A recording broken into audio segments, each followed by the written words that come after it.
তুলসীর বক্তব্যে যুক্তরাষ্ট্রের সাথে সম্পর্কে প্রভাব পড়বে না বললেন অর্থ উপদেষ্টা। তুলসীর ওইসব মন্তব্যে আমাদের অর্থনৈতিক কোনো বহুপাক্ষিক সম্পর্ক বা দ্বিপাক্ষিক সম্পর্ক প্রভাব পড়বে না। দিল্লি বসেই নাগপুর উত্তেজনা দেখছেন মার্কিন গোয়েন্দা প্রধান। কুয়েত শ্রমবাজারে বাংলাদেশি প্রকৌশলীদের কদর, সুযোগ কাজে লাগাতে দক্ষ জনশক্তির নিয়োগ বাড়াতে মরিয়া বাংলাদেশ দূতাবাস। এবং মিয়ানমারের সশস্ত্র গ্রুপ আরসার প্রধান আতাউল্লাহ ৬ সহযোগী সহ গ্রেপ্তার, ২ মামলায় প্রত্যেকের ৫ দিন করে রিমান্ড। প্রবাসী নিউজে সবাইকে স্বাগত জানাচ্ছি, সাথে আছি আমি নাফিসা হক। দর্শক, এতক্ষণ দেখছিলেন সংবাদ শিরোনাম, চলে যাচ্ছি পুরো খবরে। বাংলাদেশের সংখ্যালঘু নির্যাতন নিয়ে মার্কিন গোয়েন্দা প্রধান তুলসী গ্যাবার্ডের বক্তব্যের প্রভাব দুই দেশের অর্থনৈতিক সম্পর্কে পড়বে না, এমনটাই মন্তব্য করেছেন অর্থ উপদেষ্টা ডক্টর সালেহউদ্দিন আহমেদ। আর ধর্ম উপদেষ্টা বলেছেন, কিছু বিচ্ছিন্ন ঘটনা থাকলেও বাংলাদেশের সংখ্যালঘু নির্যাতনের ঘটনায় বিদেশিরা যেভাবে বলছেন সেই মাত্রায় নেই, তবে সরকার এই ব্যাপারে সজাগ রয়েছে। সচিবালয়ে আলাদা অনুষ্ঠানে এমন মন্তব্য করেন তারা। বৈশ্বিক গোয়েন্দা প্রধানদের একটি সম্মেলনে যোগ দিতে নয়াদিল্লি সফর করছেন যুক্তরাষ্ট্রের জাতীয় গোয়েন্দা পরিচালক তুলসী গ্যাবার্ড। সোমবার ভারতীয় সংবাদ মাধ্যম এনডিটিভি ওয়ার্ল্ডকে বাংলাদেশে সংখ্যালঘুদের বাস্তবতা নিয়ে বিরূপ মন্তব্য করেন তিনি। এই মন্তব্যের কয়েক ঘন্টা পর প্রধান উপদেষ্টার কার্যালয় থেকে প্রতিবাদ জানানো হয়। তাতে বলা হয়, তুলসী গ্যাবার্ডের এই মন্তব্য বিভ্রান্তিকর এবং বাংলাদেশের ভাবমূর্তি ও সুনামের জন্য ক্ষতিকর। তুলসী গ্যাবার্ডের বিষয়ে মঙ্গলবার সচিবালয়ে কথা বলেন উপদেষ্টারাও। ক্রয় সংক্রান্ত উপদেষ্টা পরিষদের বৈঠক শেষে অর্থ উপদেষ্টা বলেন, তার এই বক্তব্যে বাংলাদেশ যুক্তরাষ্ট্রের অর্থনৈতিক ও দ্বিপাক্ষিক সম্পর্কে প্রভাব পড়বে না। অনেকে বলেছে, আপনি অনেক জার্নালিস্টরা বলছে, এটা আমাদের কোনো ইচ্ছা নেই, তবে ওইসব মন্তব্যে আমাদের অর্থনৈতিক কোনো বহুপাক্ষিক সম্পর্ক বা দ্বিপাক্ষিক সম্পর্ক প্রভাব পড়বে না। ওমরা হজের ভিসা জটিলতা নিয়ে সংবাদ সম্মেলনে প্রশ্নের জবাবে ধর্ম উপদেষ্টা বলেন, যুক্তরাষ্ট্রের গোয়েন্দা প্রধান বাংলাদেশ নিয়ে যে মন্তব্য করেছেন সেটা সঠিক নয়। আমরা তো বারবার এটা অস্বীকার করে আসছি যে এখানে পারসিকিউশন অফ মাইনরিটিস তারা বিদেশিরা যেভাবে বলছেন অথবা ফরেন মিডিয়া যেভাবে বলছেন সে মাত্রায় নয়। কিছু বিচ্ছিন্ন ঘটনা তো আছেই, তারপরেও আমরা অত্যন্ত সজাগ রয়েছি। এবং আপনি জানেন যে কিছু মাজারেও এভাবে হামলা হচ্ছে, ভাঙচুরের ঘটনা ঘটছে। আমরা অত্যন্ত সিরিয়াস, আমরা আইন শৃঙ্খলা রক্ষাকারী বাহিনীরও দৃষ্টি আকর্ষণ করছি। আমরা যদি এই অপরাধীকে সিসি ক্যামেরার মাধ্যমে শনাক্ত করতে পারি তাহলে তাদের আইনের আওতায় এনে বিচার করব। এদিকে পররাষ্ট্র উপদেষ্টার কাছে একই বিষয়ে মন্তব্য জানতে চাওয়া হলে তিনি বলেন, এ ধরনের মন্তব্য অন্য দেশের উপর হস্তক্ষেপের শামিল। স্টেটমেন্টটা দেওয়া হয়েছে, এটা নিয়ে আমরা আর কোনো কথাবার্তা বলতে চাই না। শাহনাজ ইয়াসমিন, নিউজ 24, ঢাকা। মার্কিন গোয়েন্দা প্রধান তুলসী গ্যাবার্ড ভারত সফরে থাকা অবস্থায় দেশটিতে চলছে কট্টর হিন্দুত্ববাদীদের বর্বরতা। সোমবার মুঘল সম্রাট আওরঙ্গজেবের মাজার অপসারণের দাবিতে মহারাষ্ট্রের নাগপুরে ব্যাপক তাণ্ডব চালানো হয়েছে। জারি করা হয়েছে ১৪৪ ধারা। ভারতের মহারাষ্ট্রের নাগপুর শহরের বিভিন্ন এলাকায় সোমবার রাত থেকে হিন্দু ও মুসলিমদের মধ্যে সংঘর্ষ চলছে। ব্যাপক পাথর ছোড়াছুড়ি, দোকান ও গাড়িতে অগ্নিসংযোগ করা হয়েছে। পরিস্থিতি নিয়ন্ত্রণে পুলিশ কাঁদানে গ্যাস ব্যবহার করে।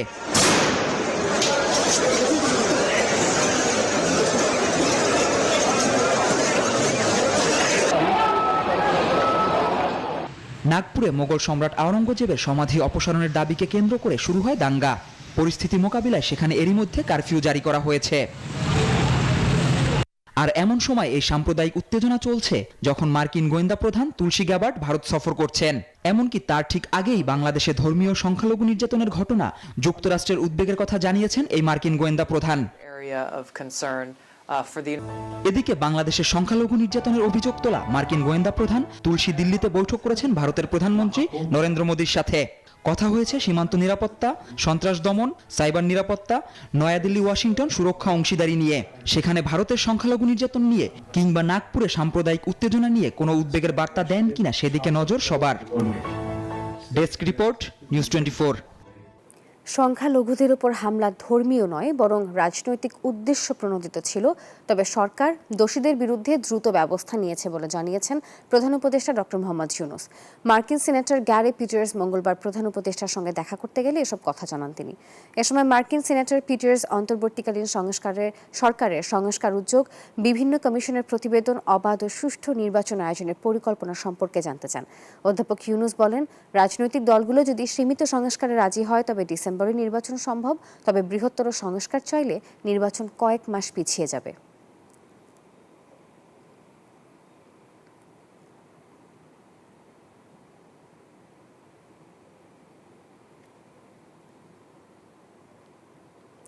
এদিকে মার্কিন সিনেটর গ্যারি পিটার্স পররাষ্ট্র উপদেষ্টার সঙ্গে সৌজন্য সাক্ষাৎ করেছেন। বুধবার রাজধানীর রাষ্ট্রীয় অতিথি ভবন পদ্মায় অনুষ্ঠিত হয় এই বৈঠক। এ সময় বাংলাদেশে নিযুক্ত যুক্তরাষ্ট্রের রাষ্ট্রদূতের দায়িত্বপ্রাপ্ত ট্রেসি অ্যান জ্যাকবসন উপস্থিত ছিলেন। এছাড়া সিনেটরের সফরসঙ্গী প্রতিনিধি দল, ঢাকাস্থ মার্কিন দূতাবাসের ঊর্ধ্বতন কূটনীতিক এবং বাংলাদেশের পররাষ্ট্র মন্ত্রণালয়ের কর্মকর্তারা বৈঠকে অংশ নেন। বৈঠকে দুই দেশের দ্বিপাক্ষিক সম্পর্কের বিভিন্ন গুরুত্বপূর্ণ দিক নিয়ে আলোচনা করা হয়, যার মধ্যে বাণিজ্য ও বিনিয়োগ, উন্নয়ন সহযোগিতা, জনগণের মধ্যে সম্পর্ক বৃদ্ধির উপায়, সাইবার নিরাপত্তা ও জলবায়ু সহনশীলতা বিশেষভাবে গুরুত্ব পায়।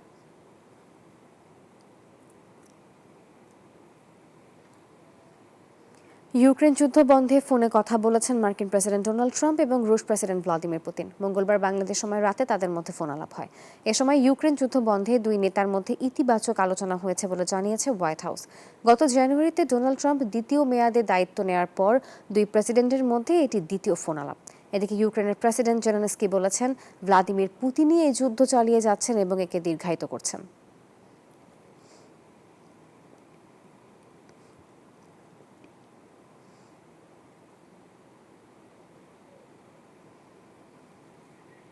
কুয়েতে তেল, বিদ্যুৎ, পানি সহ বিভিন্ন সেক্টরে রয়েছে প্রকৌশলীদের ব্যাপক চাহিদা। আর এসব সেক্টরে ভিন দেশের প্রকৌশলীদের পাশাপাশি গুরুত্বপূর্ণ ভূমিকা রাখছেন বাংলাদেশি ইঞ্জিনিয়াররাও। বিষয়টিকে মাথায় রেখে কুয়েতের এই সেক্টরগুলোতে দক্ষ জনশক্তির নিয়োগ বাড়াতে চেষ্টা চালাচ্ছে বাংলাদেশ দূতাবাস। কুয়েত থেকে জাহাঙ্গীর পলাশের পাঠানো তথ্য, ছবিতে দেখুন ডেস্ক রিপোর্ট। কুয়েতের শ্রমবাজারে বিভিন্ন উন্নয়ন প্রকল্পে দক্ষ জনশক্তির চাহিদা দিন দিন বাড়ছে।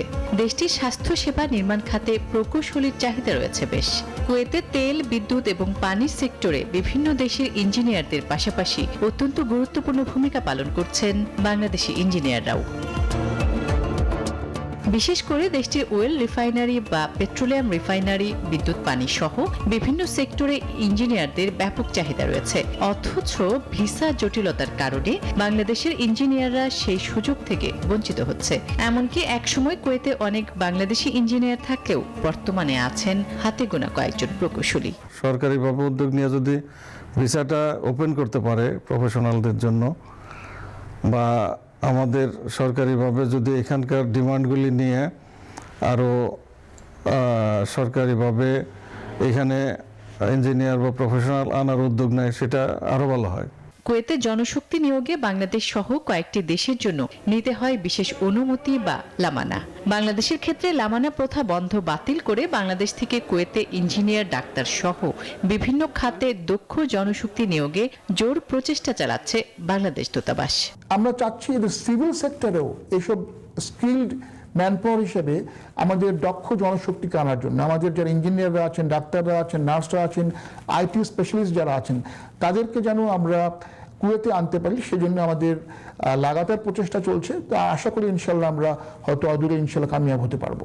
ঢাকা কুয়েত সিটির কূটনৈতিক তৎপরতা লামানা প্রথা বাতিল করে কুয়েতে বাংলাদেশের দক্ষ জনশক্তি নিয়োগের মাধ্যমে দেশের অর্থনীতিকে আরও শক্তিশালী করা সম্ভব বলে মত সংশ্লিষ্টদের। Desk report, news 24। র্যাবের হাতে ধরা পড়ল মিয়ানমারের সশস্ত্র সংগঠন আরসার প্রধান আতাউল্লাহ আবু আম্মার জুনুনি। নারায়ণগঞ্জের সিদ্ধিরগঞ্জ ও ময়মনসিংহে পৃথক অভিযানে নারীসহ সংগঠনটির 10 জন সদস্যকে আটক করা হয়েছে। মঙ্গলবার তাদেরকে আদালতে তুললে শুনানি শেষে 6 জনকে 2 মামলায় 5 দিন করে রিমান্ড মঞ্জুর করেন বিচারক।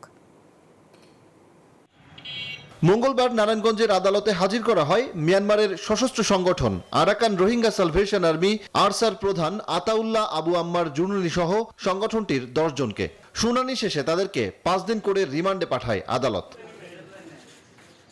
মামলার এজাহার সূত্রে জানা যায়, গোপন সংবাদের ভিত্তিতে 16 ও 17 মার্চ ময়মনসিংহের নতুন বাজার গার্ডেন সিটি এবং নারায়ণগঞ্জের ভূমিপল্লীতে পৃথক অভিযান চালায় র্যাব 11। এ সময় আরসা প্রধান ও 3 নারী সদস্য সহ 10 জনকে আটক করা হয়। উদ্ধার করা হয় দেশীয় অস্ত্র ও নগদ অর্থ।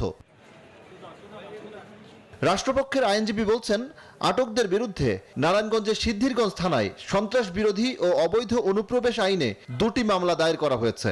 1 নম্বর আসামি আতাউল্লাহর বিরুদ্ধে হত্যা, খুন সহ অসংখ্য মামলার আসামি। তারা বাংলাদেশে প্রবেশ করছে অনুপ্রবেশকারী হিসেবে, তাদের কোনো ভিসা নাই, পাসপোর্ট নাই। আতাউল্লাহ জুনুনির বিরুদ্ধে অনেকগুলো মামলা রয়েছে বলে জানিয়েছে পুলিশ।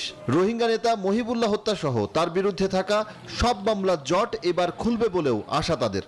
তাদের আগমন এবং অবস্থান সম্পর্কে জিজ্ঞাসাবাদের নিমিত্তে 10 দিনের রিমান্ড আবেদন করিয়া বিজ্ঞ আদালতে প্রেরণ করলে বিজ্ঞ আদালতের শুনানি শেষে উভয় মামলাতেই 5 দিন করিয়া 10 দিন রিমান্ড মঞ্জুর করেন। দেশের রোহিঙ্গা ক্যাম্পগুলোতে চাঁদাবাজি, ক্যাম্পের ভেতরে থাকা মাদ্রাসার অর্থ নিয়ন্ত্রণ, মাদক চোরাচালানের পাশাপাশি বাংলাদেশে অনুপ্রবেশ করে অপহরণ, হত্যা সহ অপরাধের সাম্রাজ্য গড়ে তুলেছিল মিয়ানমারের এই সশস্ত্র সংগঠনটি। সজল দাস, নিউজ 24, ঢাকা। যে দেশে অবস্থান করছেন সেই দেশের আইন মেনে বিএনপির সাংগঠনিক কার্যক্রম পরিচালনা করতে প্রবাসীদের প্রতি আহ্বান জানিয়েছেন দলটির জাতীয় নির্বাহী কমিটির আন্তর্জাতিক বিষয়ক সম্পাদক আনোয়ার হোসেন খোকন। 17 বছর পর মালদ্বীপে প্রবাসী বিএনপির উদ্যোগে অনুষ্ঠিত আলোচনা সভায় এমন মন্তব্য করেন তিনি। ইমরান হোসেন তালুকদার ও রবিউল আলমের যৌথ সঞ্চালনায় অনুষ্ঠানে সভাপতিত্ব করেন মালদ্বীপ বিএনপির সভাপতি মোহাম্মদ খলিলুর রহমান। বিশেষ অতিথি ছিলেন সাধারণ সম্পাদক জহিরুল ইসলাম, সাংগঠনিক সম্পাদক মোহাম্মদ রফিকুল ইসলাম। এতে বিএনপির অঙ্গ সংগঠনের প্রায় 2 শতাধিক নেতাকর্মী উপস্থিত ছিলেন। যুবক, শিশু ও কিশোরদের রক্তের বিনিময়ে পেশিক ও স্বৈরাচার আওয়ামী লীগ সরকারকে হটিয়ে নতুন বাংলাদেশ আমরা পেয়েছি। বন্ধুগণ, বিএনপির ভারপ্রাপ্ত চেয়ারম্যান জনাব তারেক রহমানের নেতৃত্বে নতুন এই বাংলাদেশের ভাবমূর্তি আমরা অবশ্যই বজায় রাখব। লেবাননের যুদ্ধ পরবর্তী সময়ে বদলে যাওয়া অর্থনীতি, সংস্কৃতি, ধর্মীয় রীতিনীতির নানাবিধ চ্যালেঞ্জ মোকাবেলা করে ঘুরে দাঁড়ানোর চেষ্টা করছেন প্রবাসী বাংলাদেশিরা। পরবাসে অসামাজিক কাজ থেকে প্রবাসীদের বিরত রাখতে কাজ করছে ইসলামিক সমাজ কল্যাণ সংগঠন লেবানন। সংগঠনটি ইসলামিক আদর্শে জীবন গড়ায় উদ্বুদ্ধ করতে পাঠাগার নির্মাণ সহ নানাবিধ সামাজিক কার্যক্রম পরিচালনা করছে। লেবানন থেকে মিলন খানের পাঠানো তথ্য ছবিতে দেখুন ডেস্ক রিপোর্ট। প্রবাসী বাংলাদেশিদের ইসলামের ছায়া তুলে নিয়ে আসতে 2 দশকেরও বেশি সময় ধরে কাজ করে যাচ্ছে ইসলামী সমাজ কল্যাণ সংগঠন লেবানন শাখা। সংগঠনটি প্রবাসীদের বিনামূল্যে কোরআন প্রশিক্ষণ, অসহায় দুস্থ প্রবাসীদের পাশে দাঁড়ানো, ইসলামিক জ্ঞানের আলো ছড়িয়ে দিতে পাঠাগার নির্মাণ সহ নানাবিধ সামাজিক কর্মকাণ্ডে অংশগ্রহণ করছে।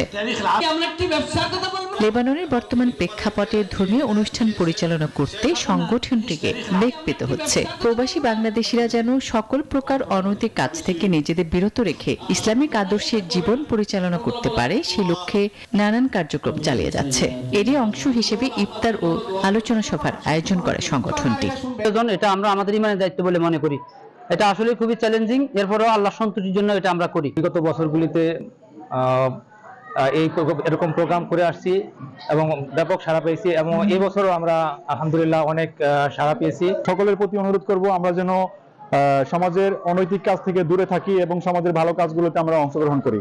সংগঠনের সভাপতি মাওলানা ইলিয়াস গনির সভাপতিত্বে এতে প্রধান অতিথি ছিলেন জুন নুরাইন মসজিদের খতিব শায়ক ওসামা শিহাব।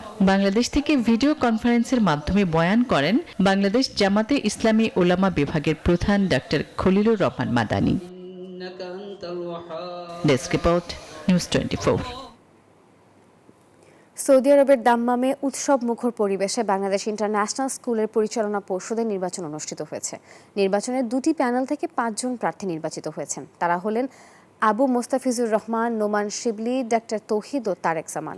নির্বাচন কমিশনার ছিলেন মাহবুব আল হুদা মামুন, মীর মাসুম বিল্লাহ, আব্দুল মান্নান, মোহাম্মদ মুখলেসুর রহমান, ডক্টর ইমরান খান।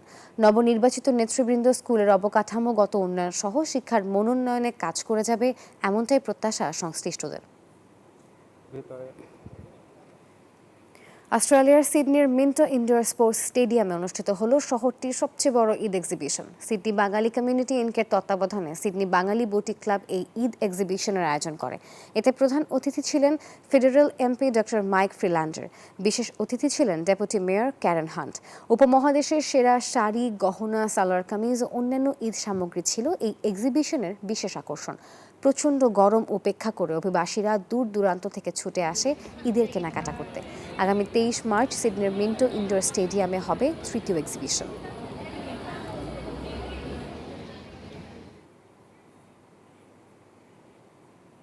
ফুলের শুভেচ্ছায় ঢাকায় পা রাখলেন বাংলাদেশের ফুটবলের মহাতারকা হামজা চৌধুরী। সিলেট থেকে ঢাকায় পৌঁছেই শোনালেন ভ্রমণ ক্লান্তি তাকে নাকি স্পর্শই করতে পারেনি। ভারতের বিপক্ষে এই মুহূর্তে জয় ছাড়া তিনি কিছুই ভাবছেন না। দীর্ঘ প্রতীক্ষার অবসান ঘটিয়ে ঢাকায় পা রাখল দেশের ক্রীড়া অঙ্গনের মহাতারকা হামজা চৌধুরী। বাংলাদেশি বংশোদ্ভূত এই মহাতারকার পরিচয় এখন একটাই, তিনি বাংলাদেশ জাতীয় দলের ফুটবলার। হযরত শাহজালাল আন্তর্জাতিক বিমানবন্দরে সাধারণ মানুষের ঢল। হামজাকে এক নজর দেখতে জড়ো হয়েছিল ফুটবল ভক্তরা। সিলেট থেকে মঙ্গলবার রাতে ঢাকার পথে বিমানে ৭২ যাত্রীর সেলফির আবদারও মিটিয়েছেন এই তারকা। নিরাশ করেননি গণমাধ্যম কর্মীদেরও, সরাসরি বলে দিয়েছেন ভারতের বিপক্ষে জয় ছাড়া আর কিছুই ভাবছেন না। ইংল্যান্ড থেকে সিলেট, সেখানে এক রাত থেকে দলের সাথে যোগ দিতে ঢাকায় আসা। ভ্রমণ ক্লান্তি একদমই স্পর্শ করেনি তাকে। বুধবার আনুষ্ঠানিক সংবাদ সম্মেলনের পর সন্ধ্যায় কিংস অ্যারেনায় অনুশীলন করবেন হামজা চৌধুরী। সুখন সরকার, নিউজ 24, ঢাকা। নিউজ 24 প্রবাসের সংবাদের এখনকার আয়োজন এই পর্যন্তই। আরও সংবাদের বিশ্লেষণ জানতে ভিজিট করুন news24bd.tv। এতক্ষণ সঙ্গে থাকার জন্য ধন্যবাদ সবাইকে।